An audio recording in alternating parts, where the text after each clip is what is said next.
I found it interesting when you told me earlier that the government, specifically the NSA, doesn't even know what Snowden got. Yeah, they don't know. Yeah, and that goes back to we had proposed in our SIG Automation Research Center. We proposed an early on program. I think it was 92 or 93, somewhere in there. 1992, 93. We proposed a program to automatically monitor everybody on the NSA net, everybody worldwide that was on the net as they were on it, monitor what they were doing, and keep track of it. Every click, every one. Yeah, and also be able to define things that were not acceptable in terms of security, or even look at analysts and how they were operating on the net and interacting with data to see if in fact they were doing smart things, or if they needed a little training here in this area or that area, we could help define that for them. And also we could do return on investment of all the programs that were running on NSA. We could see how much data was coming in from each of the programs and monitor the money and investment going into the programs from other electronic data going across the net. And so we could do return on investment. So we only had two major groups opposing us. The first one was the analysts. They did not want anybody monitoring what they were doing with data, period. That was not something, they didn't want Big Brother looking over their shoulder. Even though they were literally the Big Brother. Yeah, even in spite of what they were doing to others. So, and the other group was the managers, because the managers were desperate not to let anybody know how they were managing money or programs, or what was the success of them or failure. You know, they didn't want anybody assessing their success or failure in a given area. So they wanted it clearly understood that they were going to do their gut feeling and just stay out of it, don't monitor me. So as a result, nobody was monitoring anything on the network. And so therefore Snowden could do anything he wanted, and now they can't even tell what he did. That is so incredible to me. As somebody who's worked in IT on and off my whole life, that is, we just always expected that this stuff was completely monitored.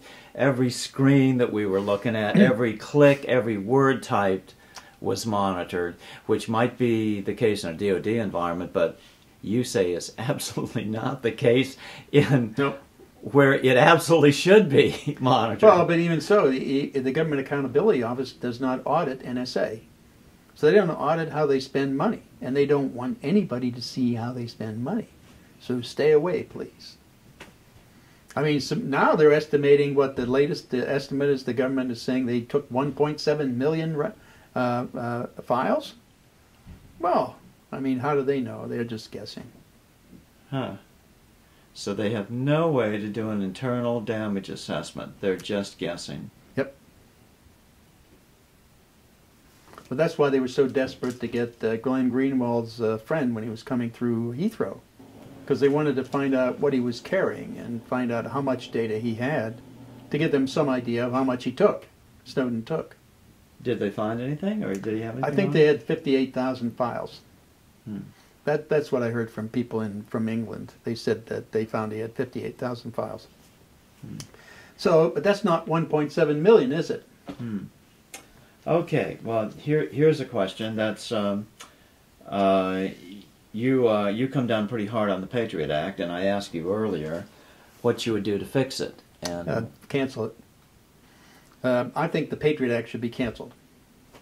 Very simply, they should fall back on the original FISA law. That law was good enough, and it would have worked if they had no reason to do what the domestic spying. The domestic spying has contributed to nothing for terrorism, nothing. And that means a U.S. to U.S. phone call, a U.S. to U.S. email, or any of that, financial transactions, anything like that. It's just an excuse.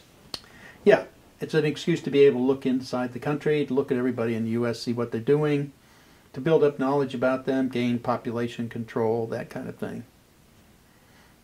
So it does absolutely zero. I mean, the last one, Alexander was claiming that it did Al-Shabaab. You know, they caught this guy sending $8,500 out to Al-Shabaab. He started out with 54, and then he was left with the guy at Al-Shabaab.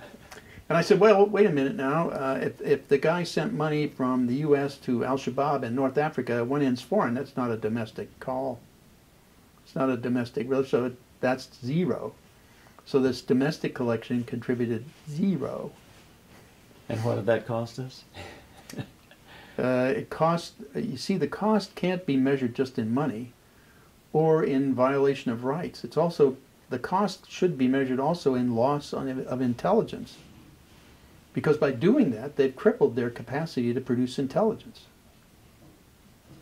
They've made themselves dysfunctional. And when you do that, I mean, you've wasted all that money. Why have an NSA at all, if that's what they're going to do?